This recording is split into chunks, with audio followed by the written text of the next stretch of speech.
সবাইকে স্বাগতম। ছাগিটি গত 13 দিন আগে বাচ্চা দিয়েছে। বাচ্চা ঠিকঠাক ডেলিভারি ছিল, তবে পোকায় অনেক বড় ক্ষত সৃষ্টি করে ফেলছে। মূলত পোকা জন্ম নেয় মাছি ডিম থেকে। এ থেকে সমাধান পেতে হলে প্রথমে আমাদের যতটা সম্ভব শন দিয়ে পোকাগুলো বের করতে হবে, যতটা সম্ভব। তারপরে আমরা নেতফুলি গুঁড়া ভালো করে আমরা ওখানে নেতফুলি গুঁড়োগুলো দেবো। নেতফুলি গুঁড়া বলার কারণ যে আমরা এই নেতফুলিটা অ্যাভেলেবল পেয়ে থাকি, আমরা অন্য কিছু দিয়েও আমরা পোকা দমন করতে পারি। নেতফুলিটা আমরা কন্টিনিউ 2 থেকে 3 বার দেব প্রতিদিন। এতে করে পোকাও মরে যাবে এবং পোকা যা থাকবে বের হয়ে যাবে, আর মাছিতেও বংশবৃদ্ধি করতে পারবে না।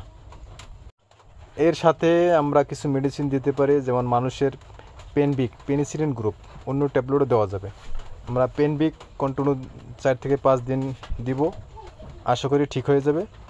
আর সতর্ক থাকবেন, কোনো প্রকারের ক্ষতস্থান তৈরি হলে অবশ্যই আপনারা আগে থেকে পদক্ষেপ নেবেন।